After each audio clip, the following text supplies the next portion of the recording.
وقتی که نام الله تعالی را ذکر میکنید از روی آداب است که الله عز و جل، الله تعالی، الله سبحانه و تعالی، الله جل جلاله گوید.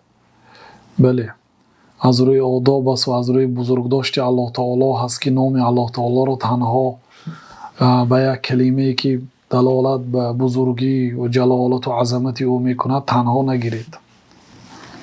مستحب است. بله.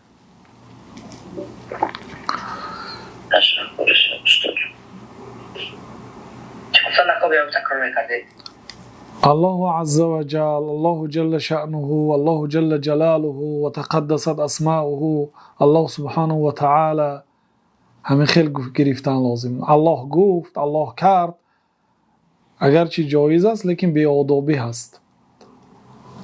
اقلا الله تعالی گفتن لازم است.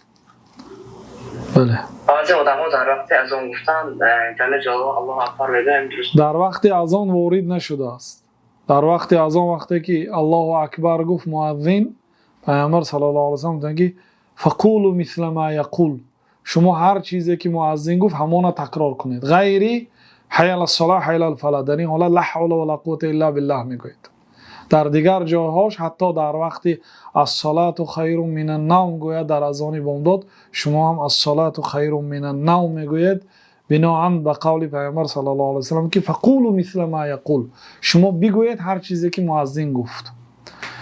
بنابراین وقتی که مؤذن الله اکبر گفت جل جلاله نمیگوید، لیکن وقتی که خودتون سخن کردنی شدید الله جل جلاله، الله جل و عز، الله عز و جل، الله جل شأنه، الله سبحانه، الله تعالی گفتن جایز است، بلکه مستحب است. بله.